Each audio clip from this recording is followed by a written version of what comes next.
The best way to start wholesaling real estate as a beginner. What's up YouTube? Biz Matthew here. Welcome back to my channel. In today's video, I'm going to discuss how to start wholesaling real estate. I'm especially going to go over how to start this year during a time of uncertainty in the economy. Right now in the real estate market, demand for new properties are going down, supply is going up, more properties are sitting on the market for longer days. And so with everything changing in the economy, in the real estate arena, what does that mean for you as a wholesaler, especially if you want to start wholesaling real estate? And I do believe there has been less interest from people wanting to get into wholesaling real estate. And I think this is the perfect time for you as a beginner, or if you don't have much money to get started in real estate, this may be the best opportunity to get started, because when things start to slow down, that's when a lot of people leave. A lot of people go back to their 9 to 5. A lot of people try other things, and that's totally fine. Like, you have to understand your situation and work accordingly to whatever situation you're in. And so if you have to go back to work, you can also and always do wholesaling real estate on the side. So how to start wholesaling real estate. But before we go on, please be sure to like this video, subscribe, and comment down below. A lot of you all watch my videos but are not subscribed, so please be sure to subscribe. So the first step to start wholesaling real estate is to connect yourself with another wholesaler. Network.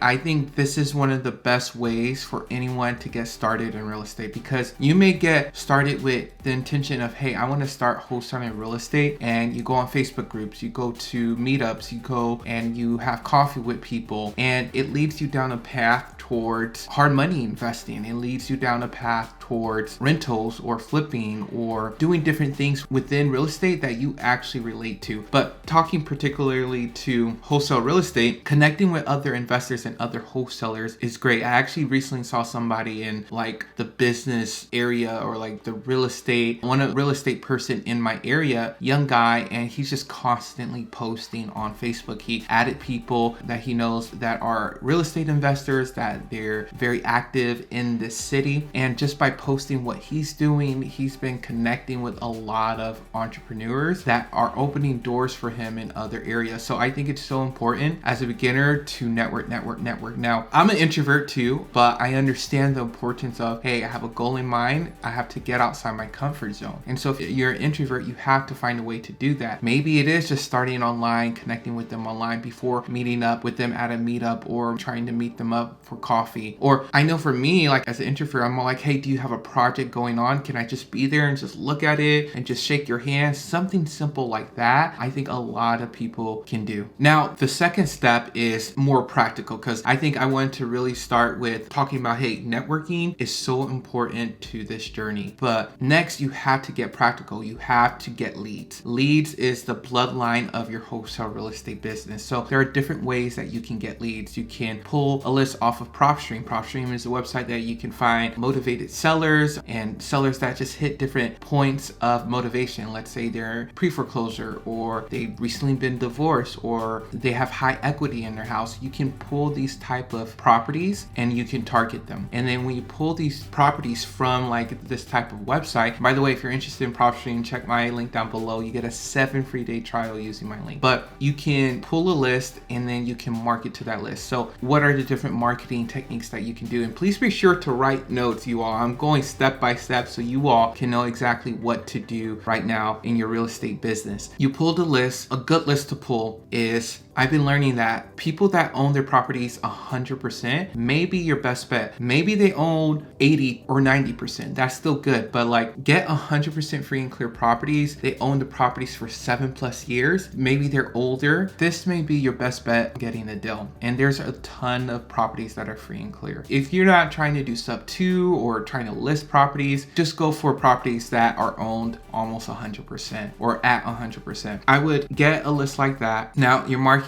So that's step 3. Now you have to market. So you can cold call, you can text, you can send mail. I don't recommend sending mail as a beginner if you don't have money, because it's expensive. I always get notification from the mailer software system that they're raising their postage stamps, because USPS is raising their stamps. So now we have to raise our costs. And so like, I always get that notification. And so I think for beginners, the best way is to actually cold call or text. I think that's one of the best ways for beginners to get started, because it doesn't take so much upfront cost. It does take money, but you get a faster response, and it's something that you don't have to think that deep into, like the design of the postcard or what to write in a letter. You know, it's just a simple script that you follow to cold call or to text. Now from there, after you cold call that list, you'll probably get someone who's interested in selling. And by the way, I have videos on different cold call scripts that I make. I'm probably going to make another one soon. But cold call, you know, you just essentially ask them, hey, are they interested in selling? If they're not, you just move on. I've been getting that phone call a couple times now that I have my rental property. It's just weird because I used to be on the other end. I'm like more conscious of, hey, you know, I used to be on the other end. Let me be polite and just politely say no. You know, get angry or like be like, oh, why you found my number? Like I used to be on that end. But it's just interesting how the tables have turned. Let's say you find someone who's interested in selling. Let's say it's a person that has equity on their property. They need to downsize or they need to move, and they don't want to put it on the market. They don't want to clean out the trash. They don't want to do repairs, and that's where you step in. And if you're in your city and you're wholesaling in your city, I highly recommend you to go to the property just so you can get a feel of everything, to look at the property, to see the repairs needed. And you're not going to understand the cost of things or anything like that, but I think that's how you learn how to price things. Also, you could do this 100% virtually if you need to. So let's say you have the owner send photos to you, or you have a realtor go to the house and send photos to you, so you can get a state of what the repair's in, and also send these photos over to your cash buyers. The next step is to find cash buyers. Now, finding cash buyers, you can do that early on when you're getting leads, when you're talking to sellers, and you already did that early on, hopefully when you were networking with people. So cash buyers are the people that you send your deals to, that you sell your deals to. So these are the folks that are going to flip the property, they're going to hold it as a rental, they're going to do whatever they want with that property, but you're selling your contract over to them. Now, right now with wholesale real estate, they do not require a license in most states, in most cities, but you have to look up the laws in your city, because your city may require a license. I think Philadelphia is one of the cities. There's some states passing new laws where you have to disclose certain things, that hey, you're signing it, but you already kind of put that in a contract. Essentially, you put them under contract, and I have different videos on contracts and different things like that. But yeah, you put them under contract, and then in that contract, there's a very specific stipulation that you have to put after your name or your business name, and or assigned, or you just have another clause. I do in my agreement where it says assignment, and then I say the buyer, which would be technically me, the buyer would be able to assign this property to whoever they want, and they don't have to let the seller know. So essentially that allows you to assign the contract, because you're selling essentially the piece of paper over to the cash buyer. And then from there you set up title. Essentially, title company is the third party that handles the real estate transaction, and they let people know, hey, there's liens on these properties, there's loans on the property, there's a mortgage still on this property. Oh, this property, the owner bought a new HVAC system and they got a loan, and the loan was against the property, and so they're still paying that back. Oh, let me contact them so we can pay them back. So they deal with all of that, the title company, and then from there you schedule a time and you close your deal and you make money. Now, I know these are very simple stuff, but I just want to go over the practical. Now, I just wanted to briefly talk about this year. A lot of things are changing. I do see the real estate market slowing down. I just feel it, and I just hear from people around me, like people who were super interested in buying now, they're all like, I'm cool with renting. Like, I'm not gonna pay even like $350 for a house when I could just rent. They're still renting for like $2,100, $2,200, and they can probably get a mortgage for $2,400, $2,500, but there's still so many other things. There's down payments, there's maintenance, there's all these other things you have to deal with owning a house. And so a lot of people, I think they're just done with high prices. They're just done with owning a home. I think this is a great opportunity for wholesalers to take advantage of that, because I think homeowners are going to start to see this. They're already seeing their houses not selling well, and there's been new reports that multiple listings are getting a lot of price cuts, meaning, oh, the seller said, oh, I'm going to sell my house for this high, and then they have to cut it